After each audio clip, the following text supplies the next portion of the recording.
Hey, it's me, David Bennett from the Safety Man articles. It's finally, if you read it, it's finally good to put a face to the name.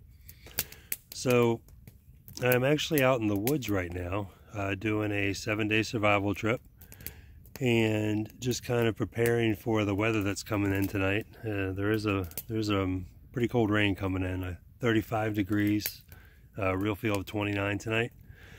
So that's going to be pretty exciting. So I am actually prepping my shelter that I built. I'll show you in a little bit.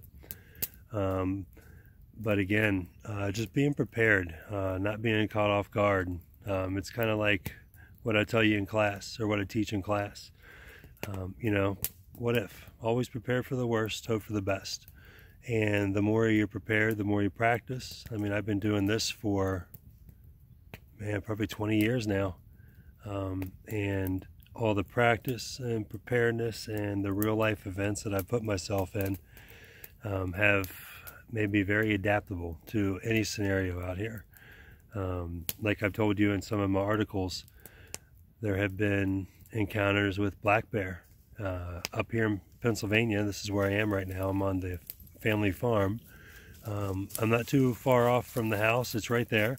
Only because I need to charge my electronics. I am having problems with my electronic part of this. Surprise, surprise, if you know me. You know how much I love electronics.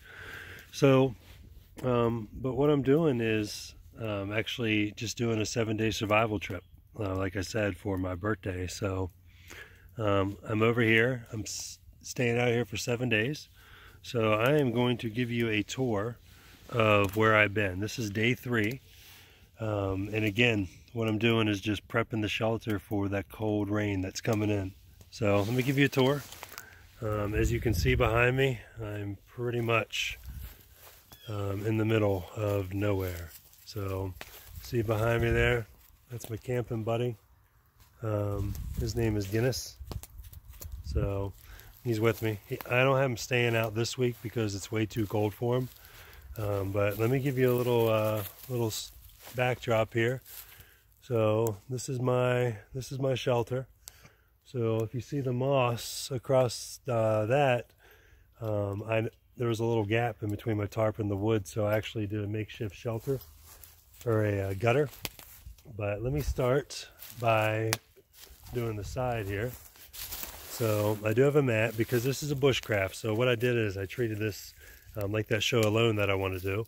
You're allowed 10 things. Now I did bring a little more than 10 things, but again, this is just to kind of hone some skills. I've been practicing some things, but this is my mat. So this is the side of the shelter.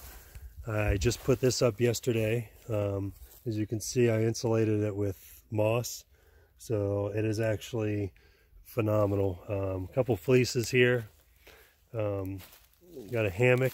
That's not a necessity, but it's pretty nice to just lounge. So let me give you a tour inside. But like I said, here's the moss. So, but there's that wall I was just showing you. So you can see I got some spots up there to fill. I just saw. But this is where I sleep. So I got my 500 in case there is a bad encounter. If I want to get really interesting, I do have a coyote call, my AR 100-round drum. I do have a primitive bow. My arrows are sitting back there. I built this wall yesterday because that first night I didn't have this or that tarp. I actually found that tarp, so that was a pretty solid find. But I built this to kind of block the wind. I actually found this while I was gathering firewood, so I put that there to actually block a little more wind. Here's my wood pile, and let me swing it around to my fireplace right there. So I actually found that thing that my coffee's hanging on, so that was pretty exciting. But again, with this firewood preparedness, this is exactly what I was talking about, because the more prepared you are, the better off you're going to be. I mean, could you imagine running out of firewood like tonight? It's probably, the real feel is going to be 29 degrees. it's going to be brutal, to be honest with you. Last night was a cold one. It was a clear sky, so obviously a little colder. I think the real feel was 30. But it was a warm 30, if that makes sense. Nobody understands when I say it's a cold 30 or warm 30, but if you get it. So, but this is my little campsite. But again, back to safety, just to kind of close this up. The more you practice, not just with, you know, things like this, but with your equipment, drills, you know, following the PSM, you know, for your e-stops, and just making sure that everything is in place so you are prepared for the best you can be when it comes to emergency.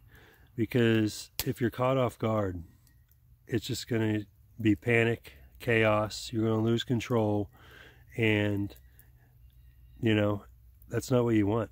What you want to do is step up and be prepared, know how to handle it, how to act quickly, and just be safe. That's pretty much it. I just wanted to kind of reach out, start these videos, because I always talk about camping and survival, and you really never get to see it. So this is my home for the next 4 days now. So I will be posting some pics and some other videos. So again, I do have a YouTube channel. I will get back to you on that. I just opened it up, so as you know, I really don't know how to set it up yet. So I will get back to you on that. But all right, well, thank you. Stay safe, and I will talk to you next time. Thanks.